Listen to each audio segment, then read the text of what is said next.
ابھی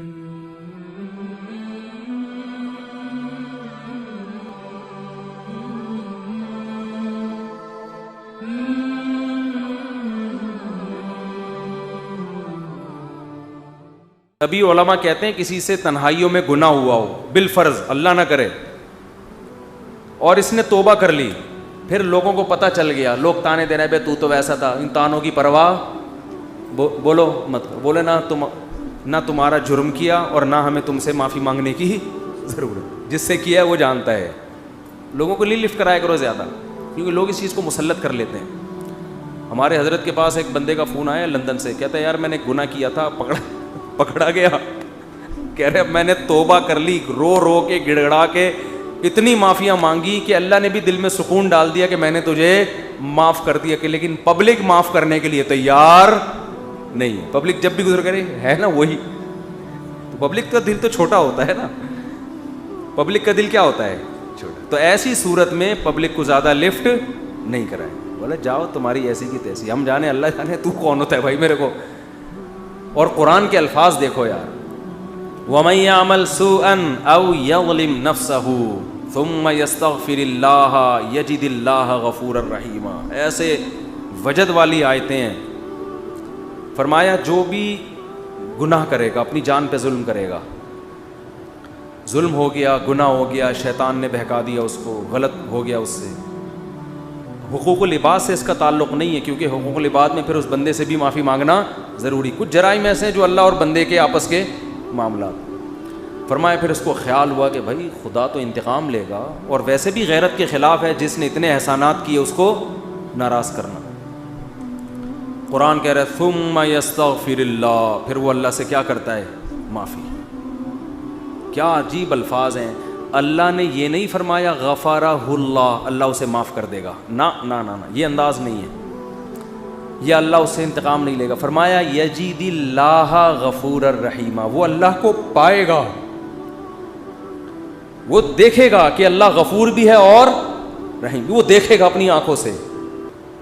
یہ ایسے ہے جیسے ہم کسی کو دعوت دیں کہ آپ ہماری دعوت پہ آؤ، آپ پوچھتے ہیں کیا کیا ملے گا، ایک طریقہ ہوتا ہے آپ بتائیں بھائی بریانی کا انتظام بھی ہے، کباب بھی ہیں، اور اللہ بھلا کرے چکن کا بھی انتظام ہے، اور کڑھائی بھی ہے، دو چار چیزیں اور بتا دی آپ نے، تو وہ ذہن میں رکھ کر آئے گا ٹھیک ہے بھائی یہ چیزیں ہوں گی۔ ایک اسٹائل یہ ہوتا ہے وہ کہ بھائی کیا ملے گا، تو آپ اس کو بتائیں جب تم آؤ گے نا تو میری دعوت میں پہنچنے کے بعد تمہیں محسوس ہوگا کہ وسیم بھائی چھوٹے موٹے سیٹ نہیں ہیں، وسیم بھائی نے دعوت کی، یہ جی تم پالو گے، یہ چیز محسوس کرو گے کہ وسیم بھائی طبیعت کے تنگ، ایسا دسترخوان ہوگا، چھوڑو بریانی کباب، چھوٹی وہ غریبوں والی باتیں ہیں، کیا بریانی، مسالے والی بریانی، اور مفتی صاحب کے بیان سنتے رہتے الٹے الٹے، مسالے والی بریانی، چپلی کباب، کوئٹہ کی چائے، ابے بھائی چھوڑو یہ باتیں، یہ تو کہیں کھانچے وانچے میں پڑی ہوئی ہوگی، ٹھیک ہے نا۔ یجد تم پاؤ گے، مجھے محسوس کرو گے کہ یہ چھوٹا موٹا سیٹ نہیں ہے، دسترخوان دیکھ کے اندازہ ہو جائے گا بھائی کوئی بہت بڑا آدمی ہے۔ قرآن کیا کہتا ہے؟ جو گناہ کرے گا اور توبہ کرے گا، یجد اللہ غفور الرحیم، اللہ یہ نہیں فرما رہے کہ اس کو معاف کروں گا، اللہ فرماتے ہیں جیسے کوئی بندہ دعوت پر آئے تو آپ کہو بھائی تم پاؤ گے کہ میں چھوٹا موٹا سیٹ نہیں ہوں، تو اللہ کا انداز یہی ہے۔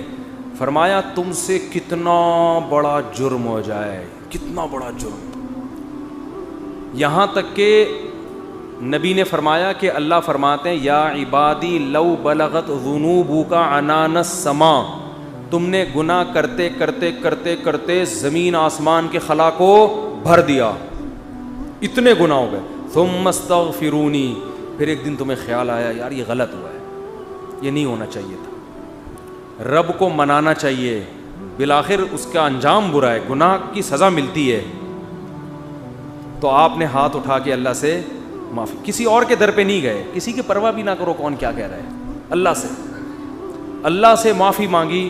تو حدیث کے الفاظ کیا ہیں؟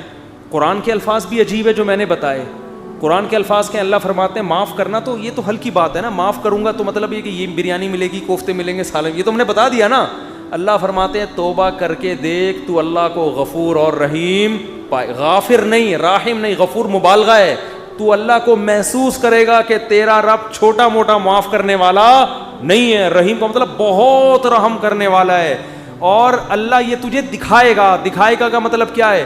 تیرے دل میں سکون پیدا ہو جائے گا کہ میرے رب نے مجھے معاف کر دیا. یہ توبہ کا پہلا انعام ملتا ہے دنیا میں, معاف بھی کرے گا اور اطمینان بھی دلا دے گا, معاف کر دیا. تعلق, وہ اطمینان کی علامت کیا ہے؟ اللہ سے جو تعلق ٹوٹا ہوا تھا وہ آپ کو جڑا ہوا محسوس ہوگا. گناہ کی وجہ سے جو دل میں کالک آ گئی تھی وہ کالک آپ کو ختم ہوتی ہوئی نظر آئے گی. یہاں تک علماء کہتے ہیں کہ بعض لوگ گناہ کر کے ایسی توبہ کرتے ہیں کہ گناہ سے پہلے جو اللہ کا ان سے تعلق تھا نا, گناہ کے بعد جب توبہ کی تو اس سے زیادہ اچھا تعلق پیدا ہو جاتا ہے ان کا, پہلے سے بھی زیادہ اچھا اللہ کی محبت پیدا ہو جاتی ہے.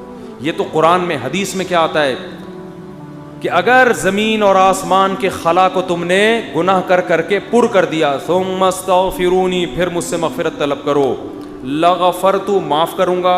اتنا کافی تھا نا یہ جملہ؟ یار نہیں آ رہی سمجھ میں.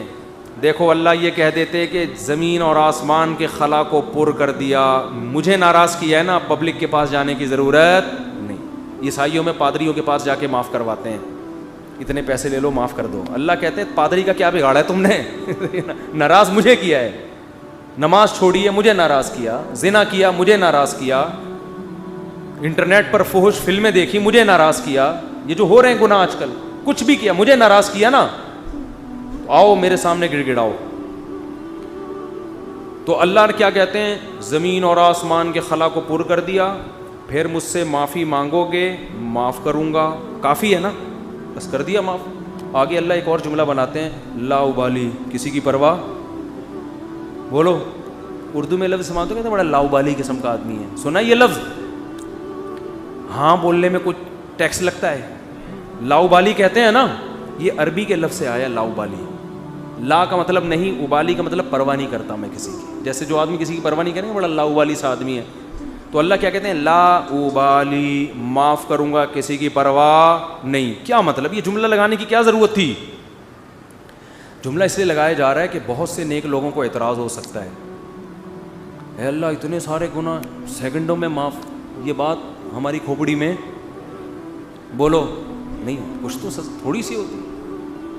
جیسے ایک بیٹا نافرمان ہو, 20 سال باپ کو ستاتا رہے,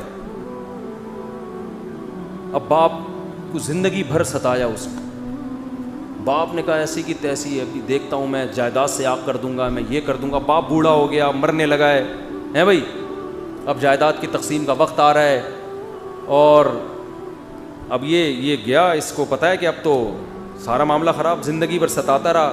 آخر میں آ کے ابا سے کہتے ہیں ابا I am very very sorry. ابا کہتے ہیں چل جا معاف کیا.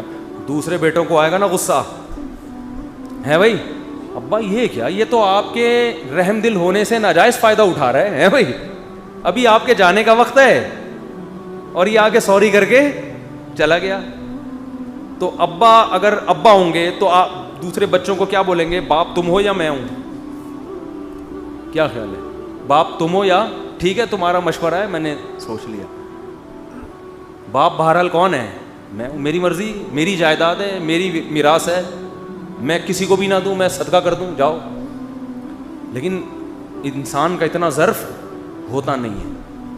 اب اللہ پر تو موت واقع نہیں ہوگی, لیکن انسان پر تو موت واقع ہوتی ہے, اور موت کے بعد رحمت کے چانسز ختم, توبہ کے دروازے بند. ساری زندگی گناہ کرتا کرتا اب موت سے پہلے اللہ سے کیا کہہ دیتا ہے, آئی ایم سوری, معاف کر دے. تو اللہ کہتے ہیں کہ میں معاف کر کے, آگے پہلے ہی بتا دیا کہ کسی کو اعتراض کرنے کا حق, اللہ کو پتہ ہے بہت سارے لوگ آئیں گے, یا اللہ یہ کیا ہے بھائی, یہ کیا اتنے سارے گناہ ہو رہے ہیں اور اس نے معافی اور 1 سیکنڈ میں معاف, یہ تو تیری حکمت کے خلاف ہے, یہ تو مصلحت کے خلاف ہے, یہ تو یوں ہے, یہ تو ناانصافی ہے. اللہ کہتے ہیں بولنے دو, مجھے پرواہ, بولو نا, نہیں ہے. تم نے تھوڑی جہنم بنائی ہے, میں نے بنائی ہے. نافرمانی اس نے میری کی, معاف کرنے کی طاقت مجھے ہے, تو میں جس کو چاہوں معاف کروں. تمہیں کیا تکلیف ہو رہی ہے؟ تم اپنی بات کرو مجھ سے کہ تمہیں کسی جرم کے بغیر میں سزا تھوڑی دے رہا ہوں. یہ جو الفاظ ہیں نا, لا ابالی, یہ بڑے زبردست الفاظ ہیں. مجھے اس پر اکثر ایک چٹکلا یاد آتا ہے, وہ میں ہر بیان میں جب بھی اس حدیث کی تفسیر کرتا ہوں وہ سناتا ہوں کہ اس کی مثال کیسے ہے. اس کی مثال ایسے ہے, یہ جن لوگ پہلے سے بیان سن رہے ہیں انہیں یہ واقعہ سنا ہوا ہے, نئے نئے لوگ بھی آ جاتے ہیں نا. پرانے والے اصل میں اعتراض کرتے ہیں, یار وہ گھسے پٹے قصے بار بار سنا سنا کے نا تھک گئے ہم. تو بھائی آپ کے لیے گھسے پٹے, نئے نئے لوگوں کے لیے کوئی مارکیٹ میں نیا آئے گا تو بتائیں گے ہم, اب آ ہی نہیں رہا. تو وہ ایک اونٹ, ایک بیل اور ایک دمبا, یہ بس واقعہ سنا کے بیان ختم کرتا ہوں, کچھ چند سوالات کے جواب دینے. اونٹ, بیل اور دمبا یہ کہیں جنگل میں سفر کے لیے نکلے, کھانا ختم, ایک گٹھری نظر آئی گھاس کی. اب تینوں میں پھڈا ہو گیا. اونٹ کہہ رہا ہے میں کھاؤں گا, بیل کہہ رہا ہے میں کھاؤں گا, دمبا کہہ رہا ہے میں کھاؤں گا. اونٹ نے کہا دیکھو میں تمہارا بزرگ ہوں, ہم تینوں ایک معیار بنا لیتے ہیں, جو اس معیار پہ پورا اترے گا وہ کھانا وہ کھائے گا. یہ پیشکش کس نے کی؟ اونٹ نے. اس نے کہا میں قبیلے کا بڑا ہوں, دیکھو تو اب میں جو سجیشن دوں گا اس پر عمل کرو.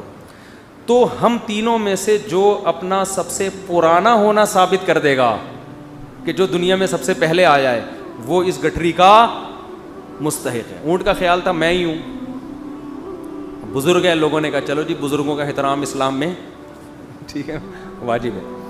دمبے نے کہا ٹھیک ہے بھائی میں اپنا ثابت کرتا ہوں, میں بہت پرانا ہوں. انہوں نے کہا کتنا پرانا؟ انہوں نے کہا دیکھو ابراہیم علیہ السلام نے بچہ ذبح کیا, نہیں ہوا تو دمبا آ گیا. یہ روایت صحیح نہیں ہے لیکن چلو فرض کر لیتے ہیں, دمبا آ گیا. اس کا مطلب میں 4000 سال سے ہوں, ابراہیم علیہ السلام کے دور میں بھی میں تھا. اونٹ چکرا گیا, اس نے بولا یہ تو پہلی گیند پہ ہی آؤٹ ہو رہا ہوں میں. تو بیل نے بولا کہ آدم علیہ السلام جب زمین پہ آئے تھے زمینداری کے لیے ٹریکٹر ایجاد نہیں ہوئے تھے, تو کچھ تو اگایا ہوگا نا. تو کھیتی باڑی کس سے کی تھی انہوں نے؟ بیل سے. اس کا مطلب میں کب سے ہوں. دمبا تو آؤٹ ہو گیا نا. اونٹ پریشان کہ کم وقت, اس سے پہلے تو تاریخ لکھی نہیں گئی ہے, اس سے پہلے تو تاریخ لکھی اور سجیشن بھی میری تھی. اونٹ ٹینشن میں آیا, اس نے کیا کیا, وہ گھاس کی گٹھری اٹھا کے اپنے کوہان پہ رکھی. تو دمبے نے بولا بھائی میں تو بہت پرانا ہوں. اس نے بولا مانتا ہوں, میں نے کب کہا, آپ بہت پرانے ہیں, میں آپ کے بعد آیا ہوں. بیل نے کہا میں تو اس سے بھی پرانا ہوں. اس نے کہا میں نے بولا کہ آپ پرانے نہیں ہیں, تو بھائی یہ پھر ہمیں دو. اس نے کہا دم ہے تو لے لو. اس نے کہا ہمت ہے تو اٹھا لو. اونٹ کے کوہان سے کون اٹھائے گا؟ چلو دفعہ یہاں سے, تمہاری ایسی کی تیسی. سجیشن بھی خود ہی دی, بولا جس میں دم ہے لے لے بھائی. چلو اس کو کہتے ہیں لا ابالی. نہیں آئی بات سمجھ میں؟ اللہ ایسا نہیں کرتا کہ وہ اپنی تجویز کے خلاف چلے. یہ تو میں نے صرف ایک واقعہ سمجھانے کے لیے کہ بھائی اللہ کے سامنے کون لڑ سکتا ہے, اللہ کے سامنے کون دلائل دے سکتا ہے کہ اللہ وہ اتنے سارے گناہ کیے تو 2 منٹ میں معاف کر رہا ہے. اللہ کہتے ہیں جو جس نے دلائل کے انبار لگانے ہیں نا, پہلے لگا کے رکھے, کتابوں میں لکھے, پورے رسالے لکھ دے. میری نظر میں اس کی کوئی ویلیو نہیں ہے, کیونکہ خدا میں ہوں تم نہیں ہو. نافرمانی میری کی ہے, تمہاری تمہیں کیوں تکلیف ہو رہی ہے؟ یغفر لمن یشاء ویعذب من یشاء, جس کو چاہوں گا معاف کروں گا, جس کو چاہوں گا عذاب دوں گا. یہ اللہ نے اپنے ہاتھ میں رکھا ہے تاکہ جب کوئی گناہ کرے تو گڑ گڑائے کس کے سامنے؟ اللہ کے سامنے. ہمیں پتہ ہے کہ اللہ کے سوا معاف کرنے والا کوئی بھی نہیں ہے. معافی کا اختیار اللہ کے ہاتھ میں, سزا کا اختیار اللہ کے ہاتھ میں. تو میں اس لیے کرا رہا ہوں کہ مخلوق کو زیادہ لفٹ کرانے کی ضرورت نہیں ہے. لوگ مجھے کہتے ہیں ہم سے گناہ ہو گیا, فلاں نے کہا یوں ہے یوں ہے. میں کہتا ہوں بھائی تو بولے تو کون ہوتا ہے؟ تو میرا باپ ہے, تو میرا ماموں ہے, تو کیوں پوچھ رہا ہے؟ میں جانوں اللہ جانے, تیرا کیا مسئلہ ہے بھائی؟